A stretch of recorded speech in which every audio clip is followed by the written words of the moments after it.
Get started. So should we, is it on? Okay. All right, thanks everyone. Good afternoon. We have the unadmirable slot, I feel like, after the break and before lunch, but maybe everyone's attention will be good because you had some coffee. So my name is Kara Reeve. I'm a Resilience and Adaptation Advisor with USAID. Welcome to the Urban Track session, where we're focusing on the themes of informality, climate adaptation, and rights, conflict, and displacement. So thank you for joining us. Our format today is conversational and has a lot of space and room for discussion. I'll just give you a quick overview. So I'll give a bit of takeaways from yesterday and maybe also ask those who were there to fill in any gaps or things I might have missed. We have 4 speakers who will give, we have no slides, so we have a very informal discussion focused format, but still very insightful. They'll each speak for about 5 minutes or so, and then we'll break up into smaller groups and kind of reflect on, think through. I'll have some kind of guiding questions for a small group discussion.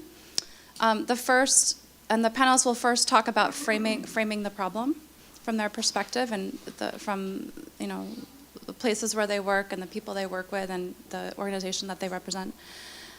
We'll break out into small groups, reflect on the framing, and then we'll have the speakers come back up and speak for about 5 minutes and talk about some solutions. And then we'll break out into those same groups again to reflect on them, and I'll have some questions. And then we'll have some time for a plenary where we'll have each small group share some of the takeaways from their discussions. And then we'll have each group, report out something. So when you're in your discussion groups, be thinking about who might speak, or, if you feel like speaking, we want to have at least one person from each small group share something, but there could be more than one, time allowing. And then if we have some time, we'll also have some other questions that the audience can pose or, areas for discussion. So that's the format. The focus yesterday was on the what and the how. So we talked about some of the evidence gaps. We talked about some methods for collecting evidence. Today, our focus is a bit more on the evidence producers, so more specifically, the people, the urban poor, particularly those living in informal settlements, and their how they interact with their role in, and how we can think about the evidence producers in this what, how, who continuum, I guess you could say. I feel like yesterday I shared a lot of insights already in our plenary, but I think just a couple of the takeaways from yesterday. I mean, we talked, just so you have some actually, a show of hands. Who was in the session yesterday? Was everyone here? Okay. There's a couple of you who weren't here, but mostly kind of the same group. But we talked about, and this is not exhaustive, but we talked about how urban resilience programming projects or processes should think about, or those engaging in them should have a systemic understanding of how risks affect urban areas, understand the multi-hazard environment, should be looking at interconnected challenges, including the complex cascading risks in cities. Another theme that came up was how urban resilience work kind of lends itself to thinking about and supporting more collaborative forms of urban governance. I think you might have said governance with communities, not for communities, which I think is a really nice summary and important point to consider. We talked about the theme of building the capacity, and actually I think this is the one that's maybe relevant or is more relevant today, building the capacity of communities to collect data to more meaningfully engage in the solutions that affect them. I think I would imagine that might come up today as well. Building capacities and partnerships to build local solutions, localizing the understanding of risks, like climate risks, through things like citizen science. Local communities are able to present their lived experience with things like extreme heat. I don't think I need to summarize everything.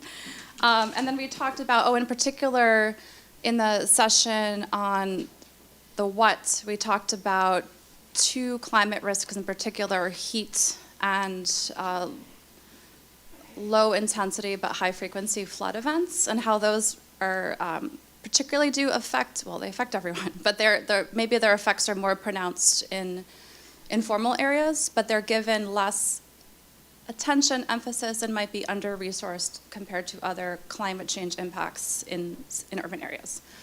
And we talked about the potential role of interventions like urban planning and design in thinking about how like nature-based approaches, for example, can help reduce the urban heat island effect in cities, and how kind of urban form can shape climate risk, and other risks actually probably too. So that's kind of a quick recap. Anyone want to add anything else that I might have missed or mischaracterized? Beth? Actually, Beth, you made this point this morning, or just now, around how we also had a bit of a dialogue around not the tension between local knowledge and scientific knowledge, but more how both forms of knowledge should be used in concert, like in a better way. So I think to improve the evidence that we have, and that, so not like that they're in tension, but they're often not used together or in consort in a meaningful way. I think that's a theme that you brought up this morning. Anyone else want to chime in with anything? I might have. Nobody? Okay. So I think what I'll do is those who are speaking, come on up here. I think we'll start with you, Charlton, if that's okay. Is that okay? How do you feel about that? Is it okay? Okay. But I think you could each come up here so it can be kind of not so intimidating, I guess. So I think, yeah, Beth, do you want to come up too now? Or do you want to wait and come up after they speak? You'll wait? Okay, that's totally fine, yeah. Oh, and I'll mention, I'll give each speaker a chance to introduce themselves, I think. But I'll just mention that Amanda Kwanga from WRI was not able to make it today, so Beth has agreed to step in from SDI and give her perspective too after we have some reflections from our speakers.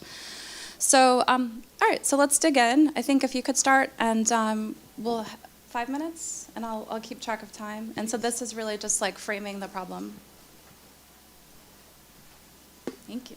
Oh, and actually, yeah, you can take mine. I think that's fine. Okay. Thank you so much, Kara. So my name is Charlton Ziervogel. I'm the managing director of an organization called CORC, which stands for Community Organization Resource Center.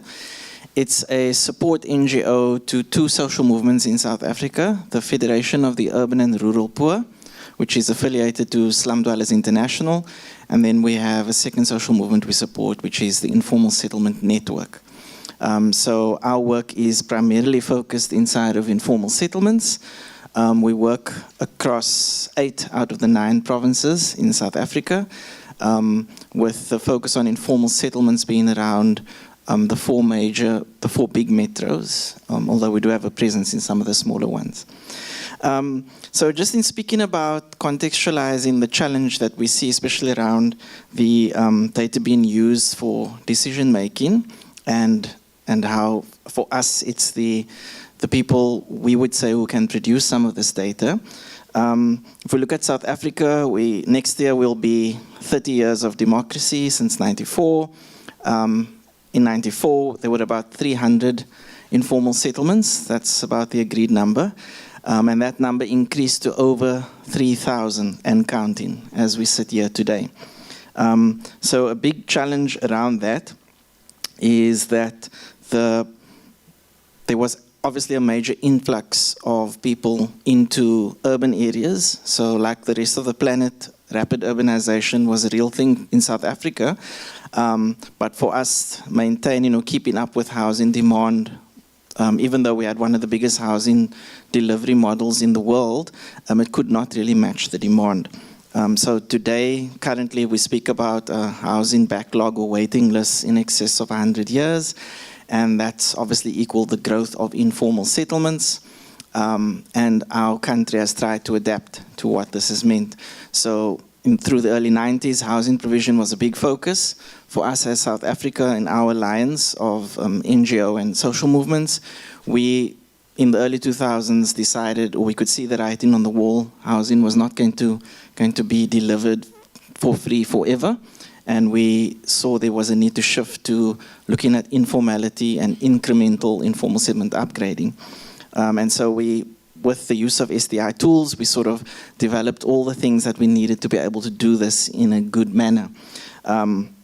So like Maturi mentioned yesterday, we have some excellent tools for collecting data. That is profiling and enumeration. Now, the challenge that we have with this particular types of tools and the people that use the tools to produce the evidence is that there has been a shift in the needs of the kind of data that we require for these decisions over time. So to give an example of the evolution of these tools, when we started out, and Beth can give you an overview of this, but different SDI affiliates had different ways of implementing the same tool. Profiling tool, we had everything from a one-pager up to a 20-page document for producing a profile. And for enumerations, we also had something of two pages, and this has changed over time. Today, our profiling tool collects over 100 unique variables related to that informal settlement, and the enumeration tool has evolved to be able to collect information at the household and individual level. So these tools have become very sophisticated, but what has also happened over time is that the problems that they're trying to address has been a moving target.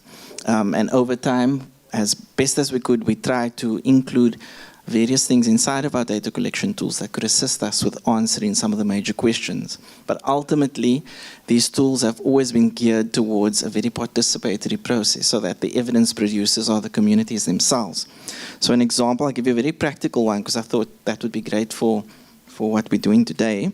So I think I mentioned yesterday, over the past 10 months in the city of Cape Town, we've been collecting profiling data for 170 informal settlements across the metro.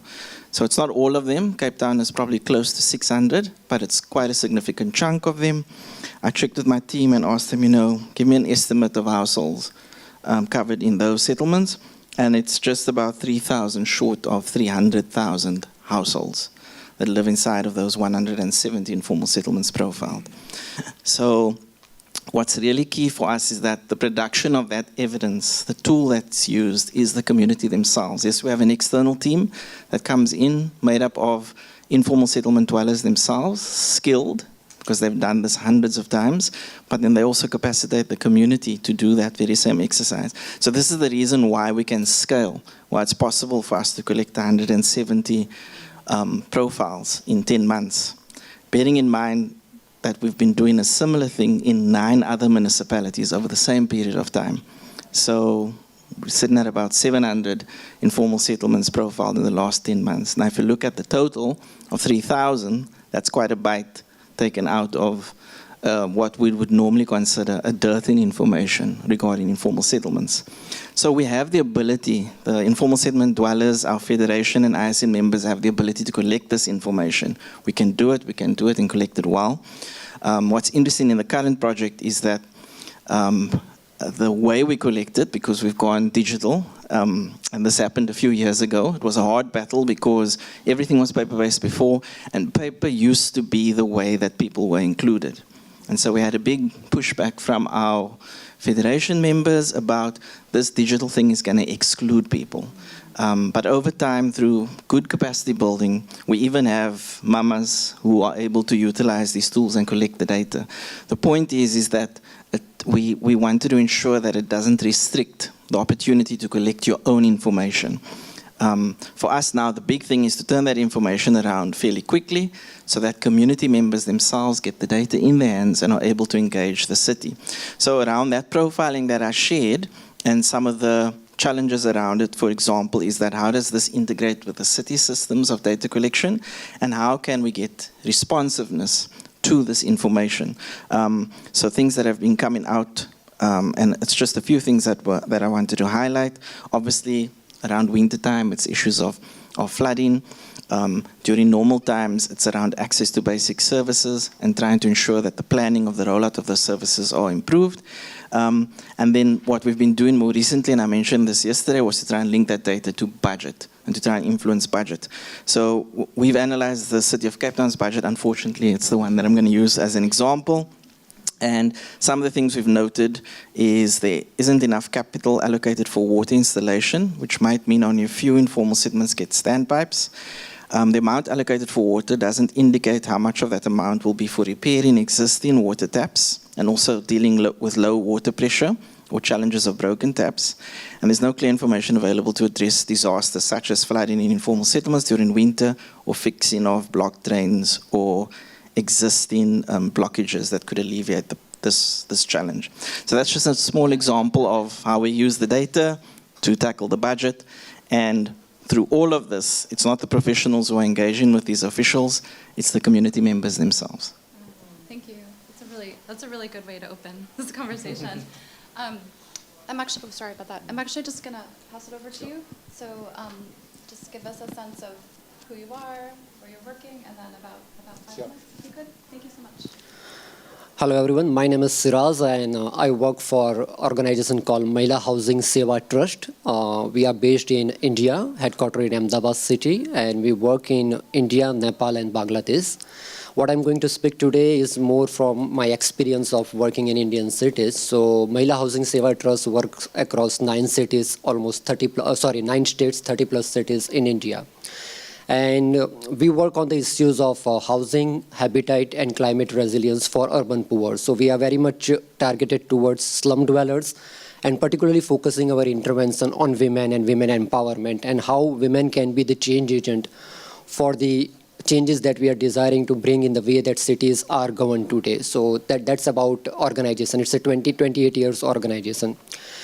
We work very closely with the government, and again, I will like to emphasize the word that we have used yesterday, that in partnership with the government, because we strongly believe that when we talk about the issues of urban resilience and issues of informality, this is something that you can't tackle if you are not partnering with the government. At the end of the day, it's the government who can tackle such a big problem.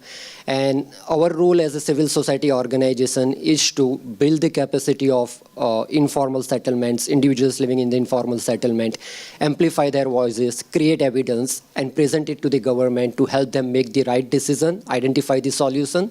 And when then solutions are executed on ground, again, be the partner with them so that they are successfully executed on ground. So that's the approach that organization works with.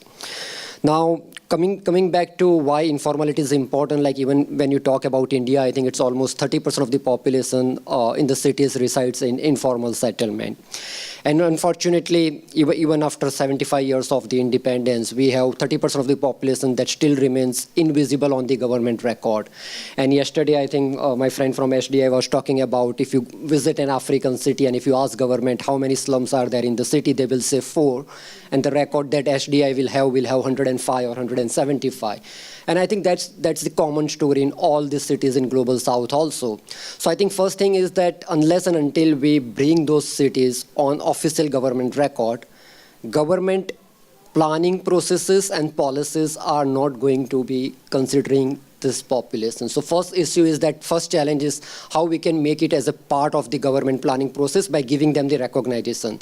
And the way it works in India is that government will record slums as recognized slums and unrecognized slums. So they will do identify that there are 104 slums, but they will say 100 out of 104, 4 are recognized.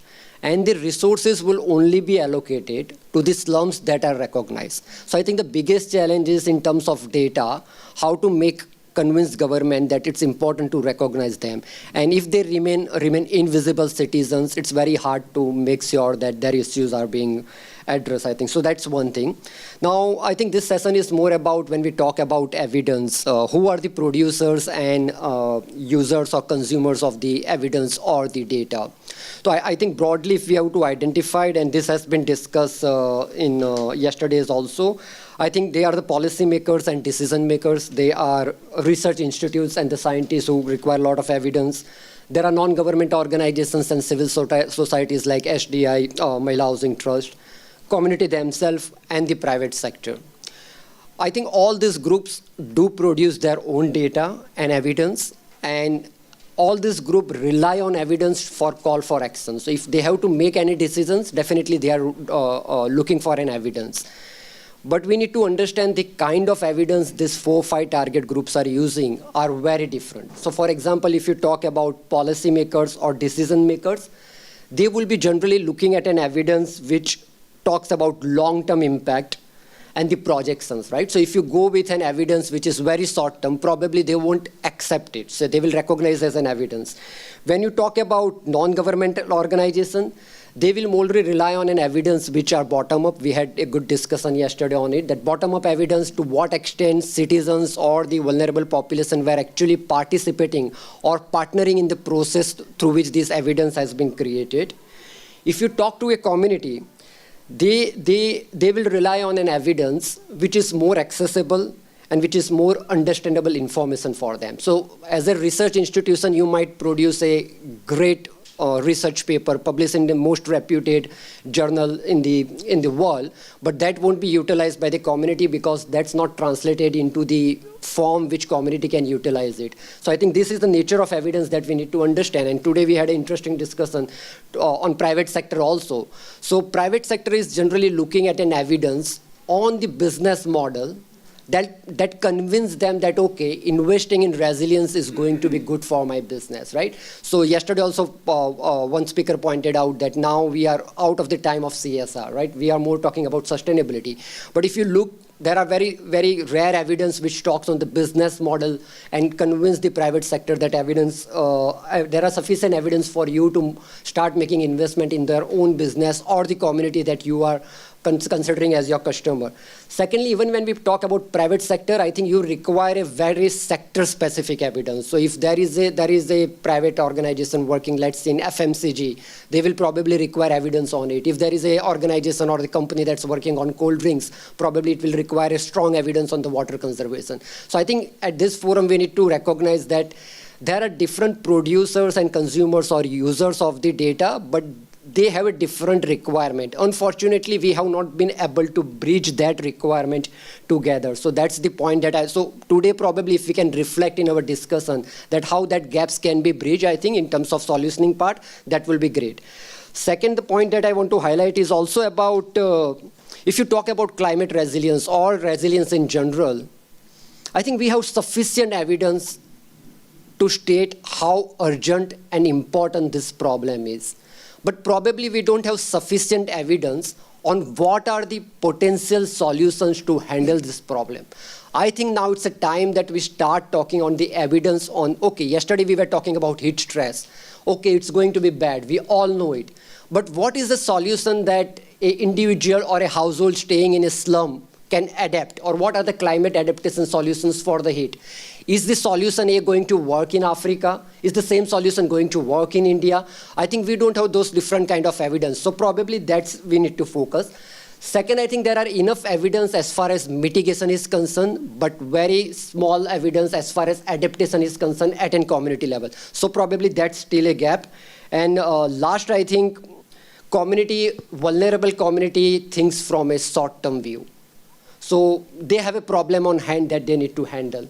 If their livelihood are getting impacted, that's the most important priority for them. So I think there are businesses, there are academic institutions who will talk long-term, but there are communities, vulnerable communities who are talking short-term, and probably we will have to balance both that narrative when we are talking about evidence.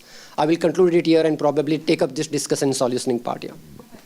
Thank you. Thank you so much. And I'm going to turn over to Daniel. I actually don't need the slides. You don't It's need the okay. slides? Yeah, Oh, we you can sure? carry on. Yeah, Okay, it's fine. all right. Okay. You don't need the slides. Thanks. Sorry about that. Okay, so I think I've introduced myself to a lot of people yesterday. I'm Daniel from the City of Cape Town, Director of Resilience, and I sit in a transversal governance space within the city, so not directly involved in the human settlements delivery, but looking at how human settlements interfaces with water, interfaces with our shocks and stresses and our risk profiles, and our governance and financial systems around the city as well. So, yes, I have some insights as to the shortcomings of our budget, but it is the budget that we are able to table. I think primarily as a City of Cape Town, just sort of defining our sort of overall strategic objectives, we have an integrated development plan, which is our sort of central strategy, and within that we sort of set as our objective to be a city of hope. Hope in the South African context, hope in the African context, hope in the developing context, as to if we get these governance systems working and if we get effective mechanisms in place, we can at least see progress. It's not going to be perfect, but it can at least give some indication that an alternative trajectory is possible, rather than particularly at the time when our IDP came to life, there was a massive slide in quality of life within South Africa and a massive slide in governance and delivery by our public sector in South Africa. So Cape Town is trying to stand aside from that and essentially demonstrate that we can still, despite all of the contextual challenges, we can still deliver that hope.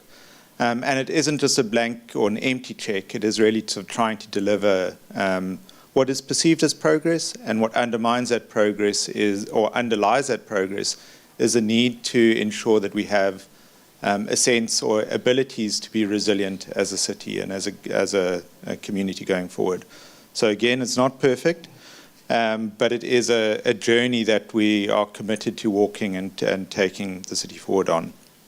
In order to achieve that, we focus on I think what keeps Cape Town aside from the rest of the metros or spheres of government even in South Africa is our strong governance systems, our strong financial controls that we have in place. But those financial controls are in and of themselves do create some exclusivity, because it is designed in a way that we generate revenue from certain ratepayers and we try and equitably distribute that into other spaces. But we are in a catch-22 where we have to continue supporting the goose that lays the golden egg, whilst also ensuring that there's an equitable redistribution. So it does come across and to some extent reinforces some of those inequities. Particularly if we look at sort of the infrastructured spaces of our city, we need to continue to maintain that infrastructure that we have in place, whilst providing infrastructure in places where that infrastructure doesn't exist.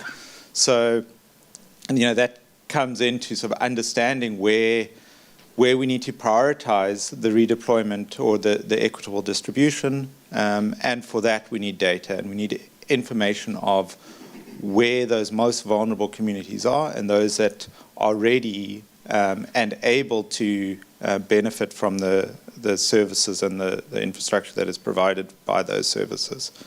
The services that are provided via that infrastructure. Generally, within our IDP, we have economic growth as our North Star, and we have that as a proxy for progress and hope, because if we can see economic growth, we can see that the city is moving forward, and we can redistribute that economic growth into those areas, or that the tax revenue from that economic growth into those equitable sources and start propping up the whole system, rather than allowing it to sort of fall into a state of dis-resilience, if that is a state. We also have a reasonable and not a firm grip on what our vulnerabilities are as a city. Understanding sort of where the urban poor are is a gap. We do have indicators for those, but we do need to make sure that we continue to refine and work with partners to ensure that we are delivering services in as equitable a way as possible. We also continuously monitor the shocks and stresses that are likely to come into our environment, and what that means, particularly for those vulnerable areas, as well as the more highly resourced areas of our city, and how those shocks and stresses actually impact on the whole system, not necessarily just components of the system. We have a number of observed experiences. I think I spoke through some of them in the World Cafe yesterday, where we've had droughts. We've had recent flooding experiences. We are aware of heat waves. We've had some dealings with heat, but not significant dealings with heat. And at the moment, we are going through an electricity crisis, which really demands that we as a government think about how we can deliver services differently and start changing and creating an adaptive model of governance and not necessarily just saying the one way that we've got is the only way. An example of that I'd just like to sort of highlight, we talked about informal settlements. We also have a phenomenon of backyard settlements in the South African context. And I think, if I'm not correct, that absorbs probably more than the informal settlements. And people living in backyards in this context are essentially, I should be careful with my words here, but are essentially held hostage by the landlords, and they don't have access to the services that the city provides. So we are trying to work out mechanisms that we can deliver services to people even though they're living in a backyard or informal backyard structure. Some of these backyard structures are actually they would look relatively formal, but they aren't recognized on a planning system, so they don't get access to the basic electricity allowances that they are entitled to, or they don't get access to the water and sanitation services that they require. I think I'm being signaled to close there, but there's just to indicate that there are a lot of sort of contextual challenges that we are addressed with, and a lot of trade-offs that we're trying to navigate. And I think what we're trying to do is not see those as necessarily as trade-offs, but looking for the and solution within those spaces. So how can we work with the backyard communities and the landlords to ensure that there's access to services? How can we lay infrastructure in advance of human settlement requirements so that there can be some proactive occupation of space rather than a reactive delivery of municipal services in those spaces? I'll leave it there. Perfect. Thank you. Thank you so much. Yeah, do you want to say a few things, Beth? Yeah. Okay. So I should just have come sit here. No, it's okay. We're running a little short, but we'd love to hear your Yes. So a couple of things I think for me stood up. I love the fact that the city of Cape Town uses hope as an intention. I think a major issue between the state and citizens is a lack of trust. And this, in some ways, is also even included around what evidence you can share with the state. Early on in my career with SDI, we collected data from backyard shack dwellers. We collected it, and we said to the city, give these backyard shack dwellers land. They can obviously pay for it. Look at how much they are paying to the landlords. So what did the city do? They levied the owners. And who is going to pay that levy? It's actually the backyard shack dwellers as well. So I think in evidence, when communities collect evidence, they are very willing to share it, but they often share it with some dissonance, because there is that real issue around how is that information going to be used? Is it going to be used for our benefit or not? We work in a number of coastal cities, especially in West Africa, and a big argument for evictions at the moment in Lagos, in Port Harcourt, is the sea is rising. We want to protect you. So for the fisher folk whose livelihoods come from living as close to the seafront as possible, they are being moved and evicted very forcibly. And then, of course, 1 or 2 years later, there are these high-rises, beachfront properties.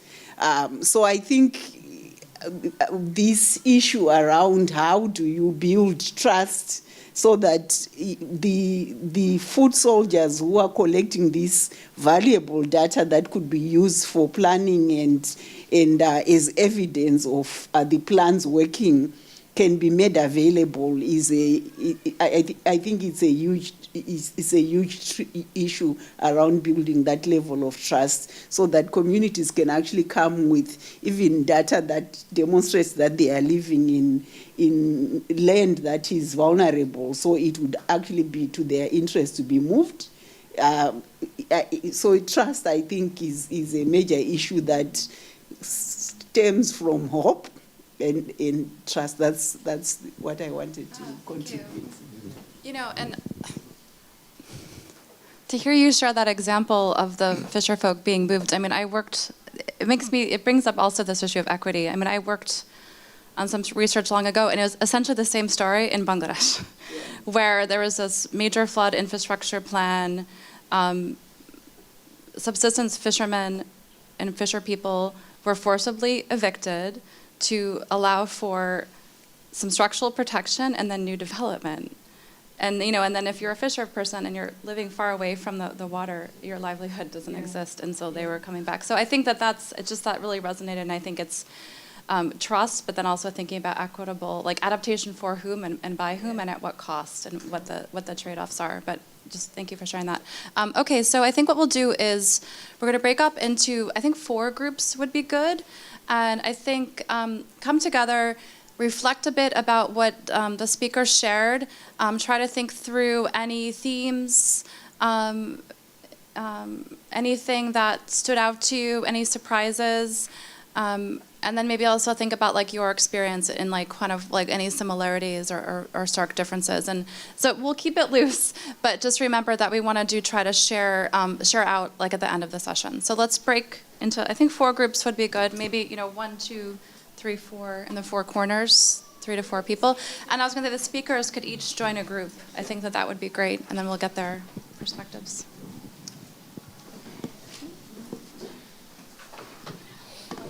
Get out, move around a little bit, stretch your legs.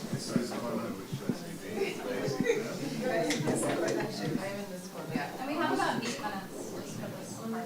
How long, Kara? About 8 to 10 minutes. Oh, so we should be quick. We're running a little short. Yeah, so maybe one speaker per group. I think would be good. I was reorganizing people.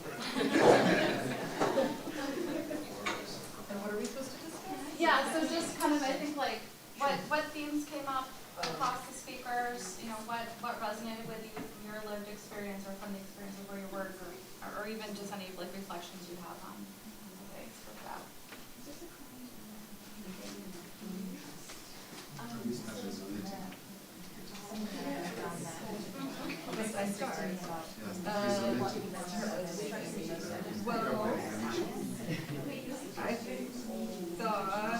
I think there was a pretty clear, I thought it was a good combination of people like on the panel, so I thought it was like to have your perspective. I liked what you were sharing about, that there's different, like really thinking about different evidence that's needed for different audiences, and what is that, how is that being considered, and then even listening to like Charles Ely, which I'm very familiar with, and then hearing, so he, they work in the city of Cape Town quite a lot, and then hearing someone from the city of Cape Town was even more interesting to think about what is the Federation of Charles organization, what are they collecting versus what does the city need, and is there, to what degree are those kind of meeting or missing each other, and how important those conversations are to make sure that they're actually, have like talk to each other,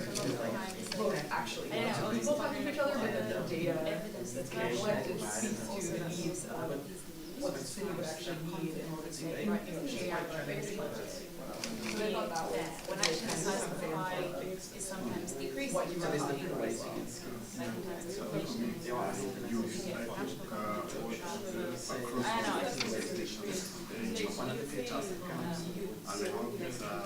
think this is where How do they integrate? I'll take it back to the budgeting process. I mentioned that our code was because essentially we realized that one of our project everybody needs that so now whilst we are pursuing an that focus on economic growth is removing barriers is coming up with a strategy foundation. That's something that cuts out the use of that. The one we use for fertilizer, you can't compromise on the project, which means that some that came about what strategies which is so sometimes yes, really this example I was given about there is the a lot of people have an impact on the trust. And there is also because whilst we may want to see that maybe our areas versus large what to see that the data we have produced it's not the data it's not a for that. How do we make sure that we get that we get that for different departments of the city? But we are only but do we need to probably be used and something like Kenya, where we push the city being data that look at all of the issues should be so they're able to integrate that data into the city. So regardless of the office, there is a plan that has been discussed and there's a budget. So we are not collecting information like say we are collecting resilience data, we are collecting water data, we are collecting housing data. Like a synopsis, this would exactly encapsulates my question. Or data. But also it brings another aspect whereby we are in the we are looking at all issues urban and where we expect 10 million so from the other aspect all this work on why don't we put a platform where we work with the city and provide the kind of information they need and because we put time in quality water that goes so for me it's about partnership and so we rely on supporting communities, supporting all because there's a clear lack of capacity, there's a clear lack of resources. One of the things that I'm very excited about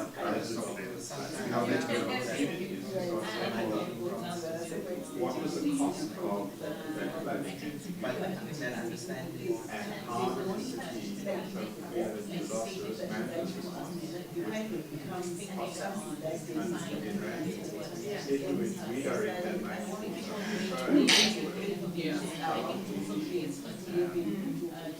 prevent that disaster. So we're trying to use the example of the small there is no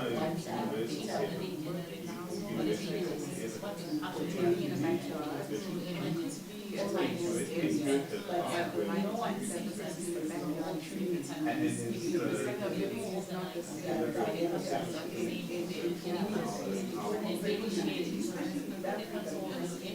how to do both.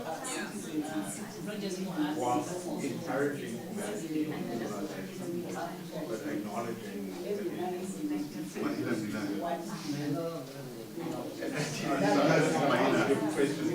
No, I think you did. I think you gave me the answer that I was expecting. Yeah. I guess I'm curious.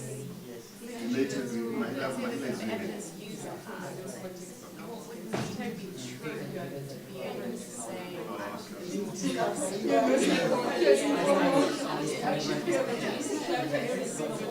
the next moment So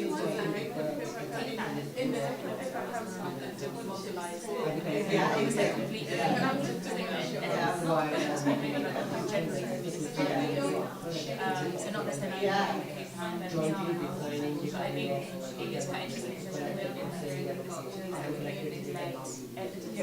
It's like enforcing on somebody else rather than making it like, is it reliable? What are the parameters that you need? Because it's quite interesting that you're saying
so they have this example of providing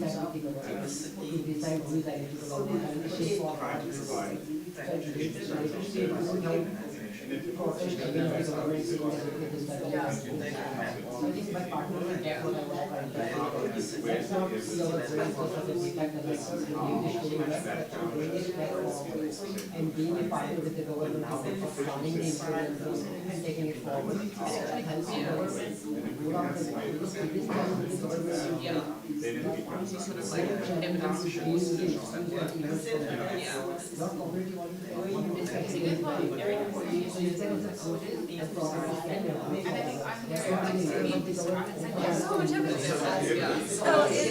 It's something in the middle missing, isn't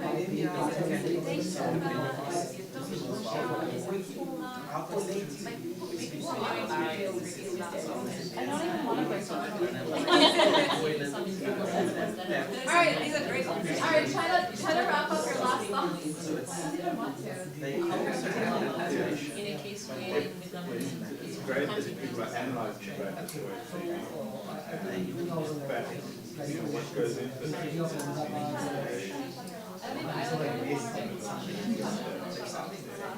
as well as indicate there's a couple of things. One is how much community delivered. So that's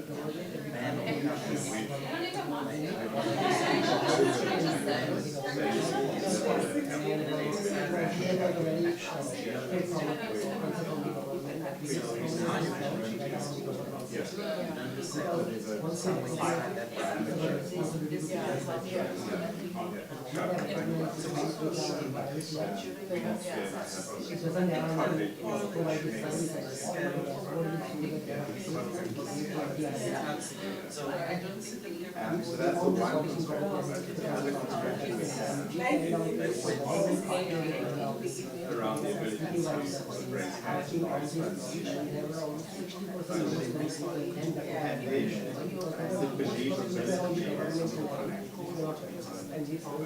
if we say we deliver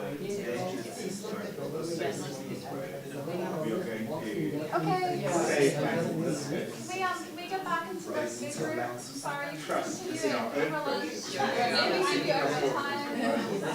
But I want to have the chance to check back too. Maybe just change the trans back around.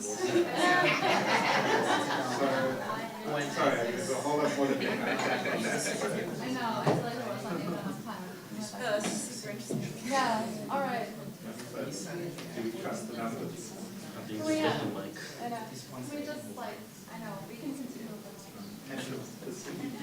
Okay. All right, I think we needed that conversation, so I'm glad we had this format. So what we're going to do now is we're going to bring our speakers back up.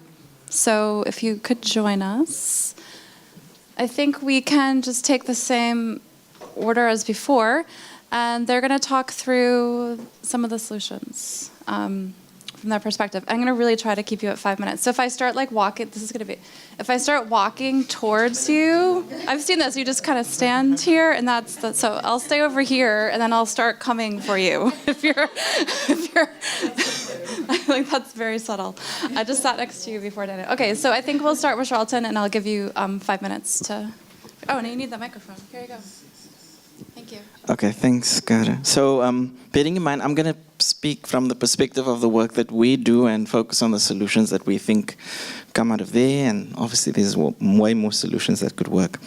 So for us, you've heard a long story about our ability to collect data, to collect good data, and we use that data then to engage. What we often get feedback from our community partners themselves is that the use of that data in the engagement process can be hit or miss. Sometimes it's dependent on the relationships that you have built inside of a city or municipality. Those officials and politicians can change, and often you get a reset, and then you find that you have to start all over again. So the institutionalization of engagement spaces is one that we often push for. We try to build that into partnership creation between the city and the movement. Often that might be a in the past, we used to speak a lot about memorandums of understanding and agreement, and that was okay, but it helped for continuity's sake, but it didn't always lead to action. So now our leaders often speak about effective partnership or partnerships with action. I spoke about the effective engagement platform. So the other thing is the consistency. I've spoken now about a wave of data collection that we've done. It's over the last 10 months. In 2 years' time, that same set of information, even by our standards, would be outdated. So our ability to maintain that data collection frequency requires resources, and this is where we say, okay, city, what can you partner with us? Maybe there's a plan we can do for a data collection program that cycles through 3 or 4 years, and we collect information on every informal settlement during that period, and you use that information as part of your planning. But that requires resources. We've also seen that in some cases it does require constant pressure. So one of the things that we've started in this country, and it's in partnership with a whole lot of other organizations, is called the Asivikelani campaign. It's something that started during COVID. It was initiated with a number of actors, and what we do is we literally contact informal settlement dwellers. This is telephonically or through WhatsApp. And in the beginning, it was every month. And we asked 3 simple questions. They were changed over time. But in the beginning, it was things like, during COVID, did you have access to water? Was your toilet cleaned? Was your refuse picked up? And this was actual respondents. So it meant that there was, like you had your finger on the pulse every month. We switched to a 2-month cycle now because the month in between is used as an engagement. And what we did was release a report every month. Now it's every 2 months. Giving a scorecard for municipalities. This worked nicely because we use things like Twitter, we at the municipality, we give them the report, there's a traffic light system, and we were hoping that municipalities see it as a tool for engagement. So it was hit and miss also because some municipalities felt here's another stick that we've been beaten with. Others felt like, hey, this is nice. We didn't know these are the problem areas. So where residents were saying, for 3 months in a row, actually nothing has changed in my settlement, still nobody's collecting the waste, but the city in the meantime has a tender out where there's a company that's been paid to collect the waste, so what's happening? Those sort of interventions can happen, but that required sustained pressure, and again, it requires resource. And at some point you have to ask yourself, how long can you say communities volunteer to continue doing this versus trying to partner and come up with something that's almost like an effective monitoring system where you've got your accountability held at the constituency level versus engagement platforms so that you can track progress, see that things are done. Because I think that's one of the things we also realize with our data. You do need to have those follow-ups. And as soon as we didn't have the ability to convene forums anymore because of budgetary constraints, then the urgency to respond wanes because the problem is big. So I think that's part of it. Sustained campaigns, opportunities for resource flow that can be built into like cycles of data collection that actually recognize the data collectors as being potentially your very own informal settlement dwellers. And then this opportunity for the engagement platforms. It doesn't have to be crazy frequencies, it doesn't have to be massive affairs, but we found that in what's worked quite well is where you've got a set of data. So even at the municipal level, we organize our data according to the city structure so that we can engage at the local level with their officials. And then that official is not dealing with the whole city's data, it's dealing with their area, and then you present a picture where your water, sanitation, and others can actually make effective decisions. Another thing we've also found to end is that often when we come to the end of like a budget cycle and officials are looking to spend money that they haven't spent, they quickly realize, oh, but these guys have the information for where we can quickly spend.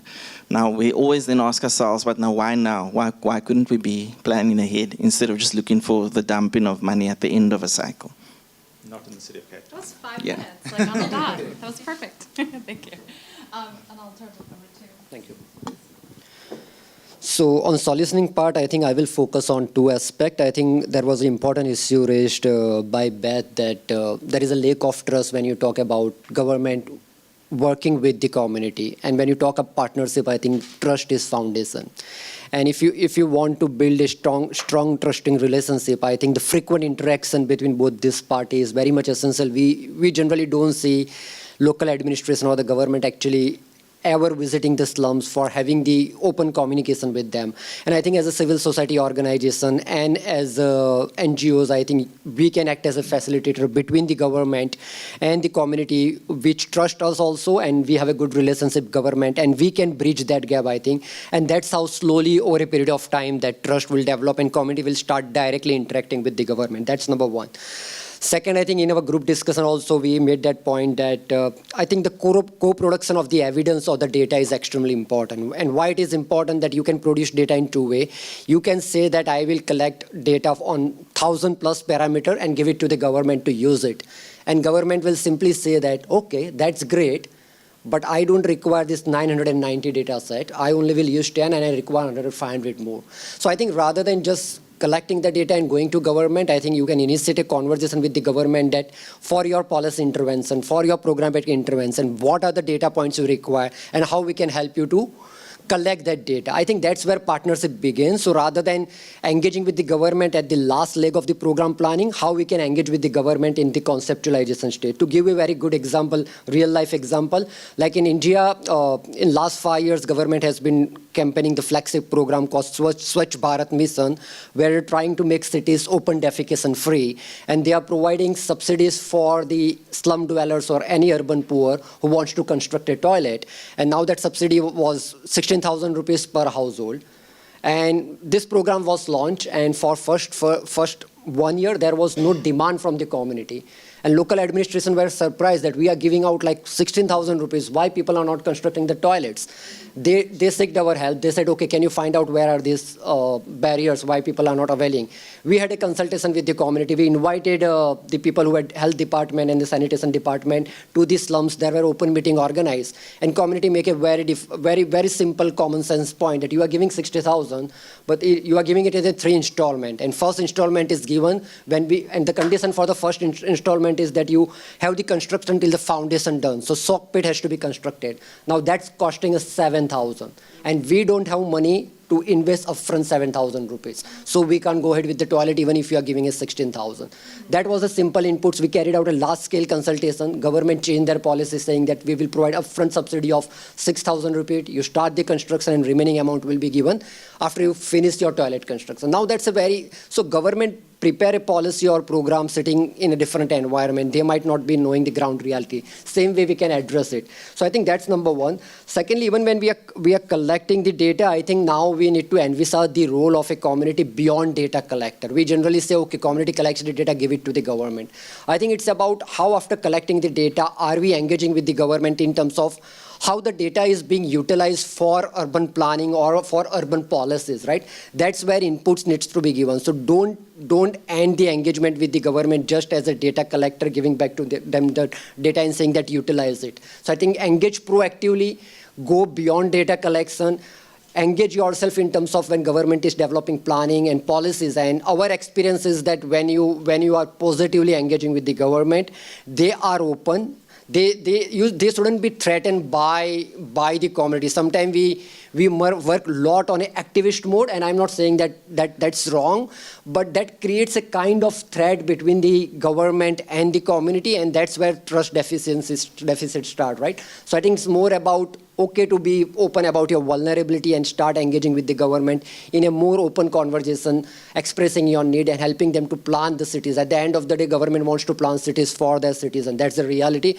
But there are constraints that we are unable to address, and that's where plans and policies are prepared in isolation. So I think we should develop a trusting relationship. That's the beginning of the entire exercise. Yeah. Thank you. I didn't even have to come. Perfect. Great. And Daniel, I'll turn it over to you. Great, thanks. So, yeah, I've got the difficult job of trying to show that government has solutions, was delivering solutions.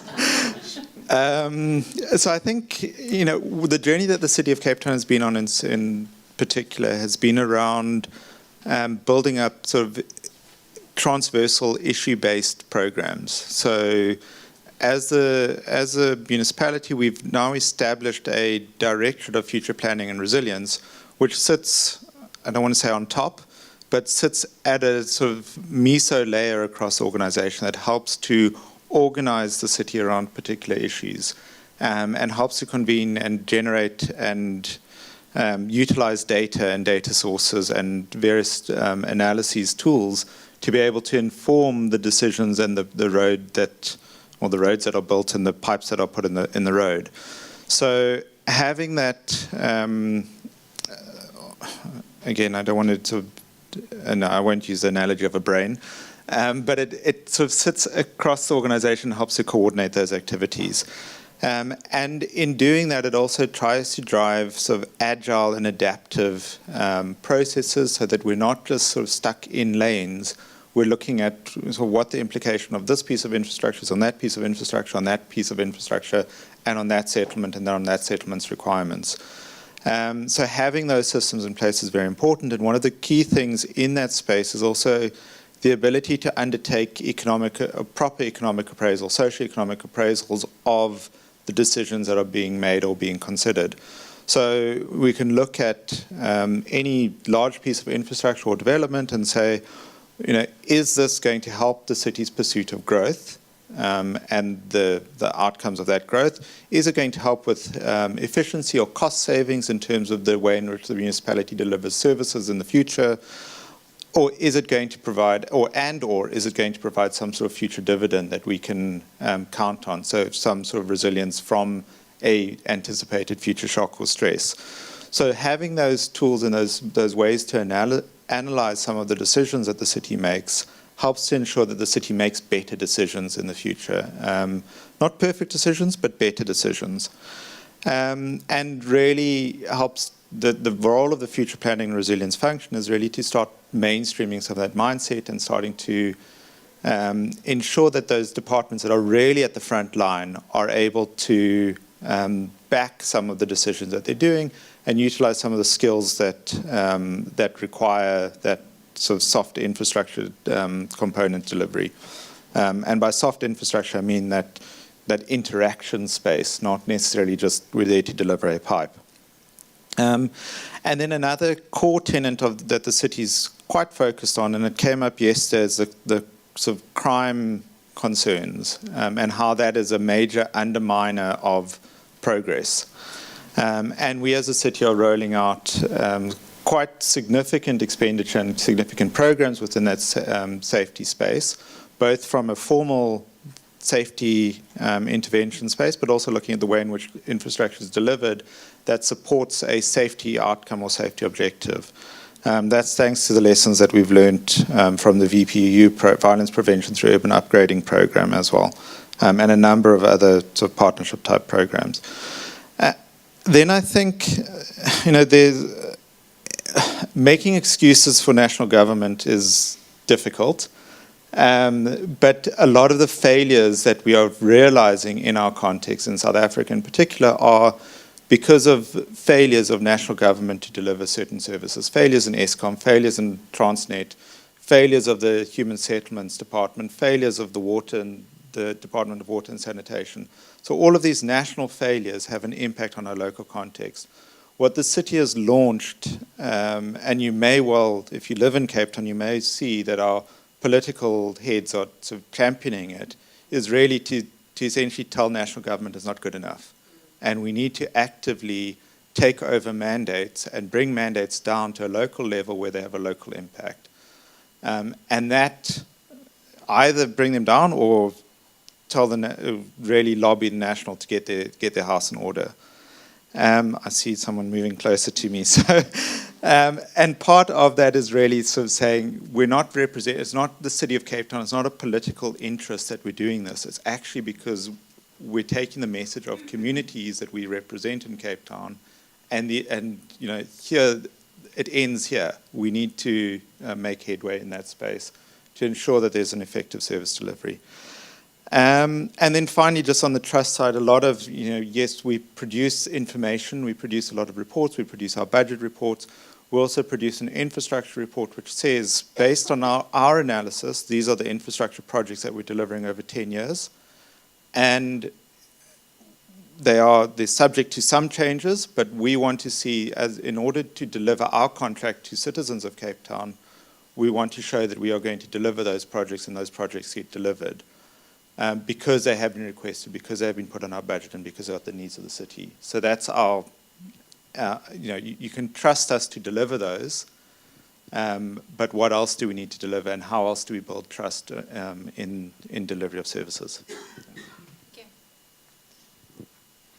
Did you want to share any reflections, Beth, before we break into small groups? Oh, well, we'll have some time for the groups, but okay, all right. Okay, so I think what we can do is we'll go back into the same groups, but maybe we'll have the speakers go to a different group just so you can have another perspective.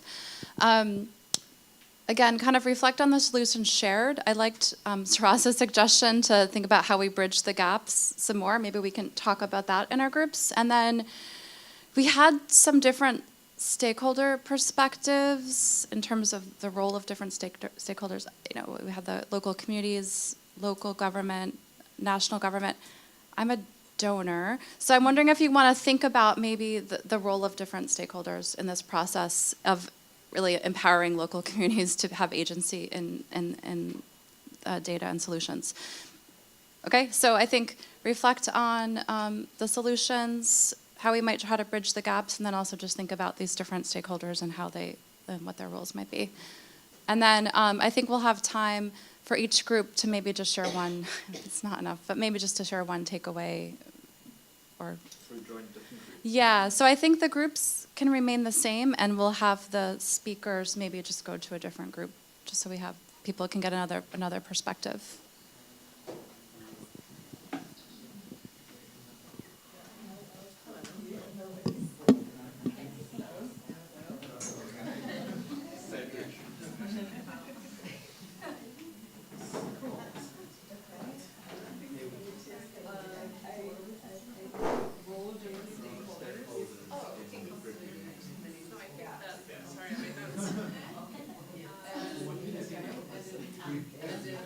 Ensuring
now the coalition organizing for this conference, they invited committees. Sometimes probably as a solution we have to see how can organize committees now have a platform where they invite civil society. These are urgent needs. And not only civil society, it's also inviting the city to their space. Instead of one of their other city officials, committees will come with data. This is what we have collected. These are our priorities. This is, we have worked with our planners, we have analyzed the data. These are our priorities. And these are the quick wins. These are the low hanging. And this is something we have started doing. It's inviting the city. So one of the lessons that came from the Nakuru Special Planning Area and its getting traction is where the community are in charge of setting the development agenda of their community. So like now, we have the request paper here, something else in Mathare, we are doing else park.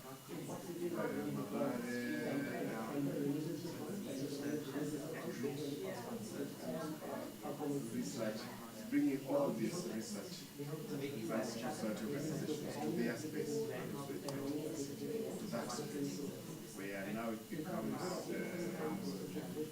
platform which is managed by communities, a platform that is kept alive by the communities.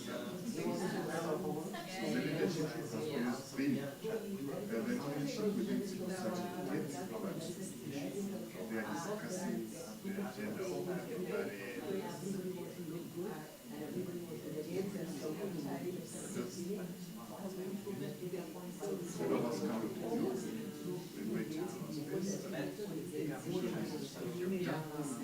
boundaries, these are services, now discussing. Okay, we just have 2 minutes. 2-minute warning. Think about what you might want to share out.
And I think that something that came up earlier this morning is something like they were talking about what is it really like, what is real education look like, and kind of ensure that they thought about how we get to see Like, to me, that's like not why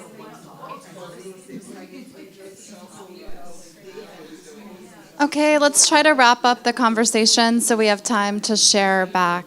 I know. But there's more time at lunch, so you can keep talking. And think about who's going to share a finding.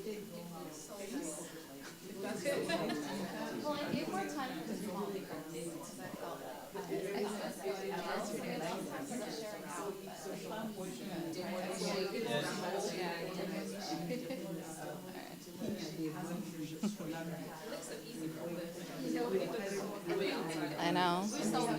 Oh, good. Okay. Well, you guys can start then. All right. Let's start to wrap it up. Turn our chairs back around. This group's already ready to share. We're going to start over here. It's like I'm not even speaking. Yeah. Okay. We'll give you 1 more minute. Okay.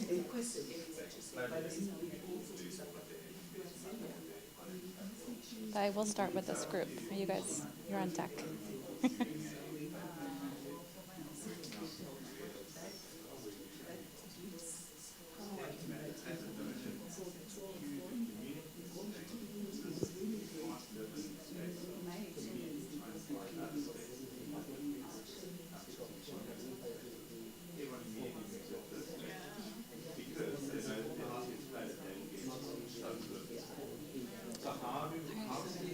about who's going to share out in this group. It doesn't have to be everything. We're going to come back to the big group. Think about who's going to share out. All right. All right. Lunch is imminent. So if we could tear ourselves away from the small groups, turn around, please. We've got a group that's ready to go. I think you should all sit together at lunch. I mean, a suggestion. All right. Okay, we've got a group ready to go. Who's gonna share from this group? Who wants the mic? Would you like the mic? I'm getting gesturing in your direction. Any of you want to share something? Just one thought? Are you interested? Okay, all right, we've got a volunteer. And you don't have to summarize everything. Just share a reflection from your group. So our reflection is that we have noticed that there is a lot of evidence, and there's a lot of discussion about the need for evidence, and there has to be a way to facilitate the use of that evidence. We've got a lot. There are people who need it, and it's that messy middle part that we need to still figure out of how to get what exists into the right hands in the right format to be used for decision making. Great, thank you. Another group, who wants to share? Oh, okay. This is like a dress rehearsal for when you share later this afternoon. Yeah, thank you. Okay, so we talked about a few things. We talked a lot about the question that you posed right before we broke up, which was around stakeholders, the role of different stakeholders to empower communities to have agency. And some of the stuff that came up was how to build trust between the different stakeholders, so that and ways that we can do that. And one of the things that we were also talking about was something that was mentioned yesterday around projects versus processes, and especially when engaging with communities, that if there's a community process already in place, then that's a really different scenario from kind of engaging with communities on a project by project basis, which I think seems a lot harder to build trust in that way. So we then started to get into some concrete examples, and then we had to stop. So, but I think it was the start of a good conversation and some important issues that emerged. That I think will make for more rich conversation. And what this tells me is we need more spaces to talk about urban resilience. Yes. Yeah, okay, we had a really great discussion focusing mainly on South Africa and Zimbabwean examples. But essentially it started off with the fact that in South Africa at least, government often has systems to gather information and inform their planning, but a lot of communities and informal settlements just don't feel included in that process, and they don't feel heard for various structural reasons. And so it really emphasizes the role of the civil society sector and the NGOs working in the urban space to facilitate, to bridge the gap, help communities get information, and collecting evidence from communities like CORC is doing and facilitating is a really important part of that process. But of course the power dynamics at play between national government, NGOs, and informal settlement dwellers are just fraught across the board. So we could keep talking about this for a lot longer. And how about for this group in the other corner? Who wants to share out a thought or a solution if you've figured it out? Great. Sorry, this is going to be relative to the questions I asked. Sorry. One of the things that comes up is this sort of liminal space between the community and the powers that be, and not just the data, but the communication that goes on. And just listening to Charlton talk about CORC's work being in sort of a mediating space, which creates this communication channel. And one of the other speakers spoke about I think it was you saying initially it's you have a mediating role, but then over time the community itself starts to engage more. And so I put it to Beth, like how important is it to have the heavyweights like UNDP or somebody else as a mediating party in the conversation that you have with local government? And she said it's really important. It adds weight, gives more, maybe it's credibility. I don't know what it is, which made me feel great because I'm an academic and I work on the ground with communities, and I'm never sure.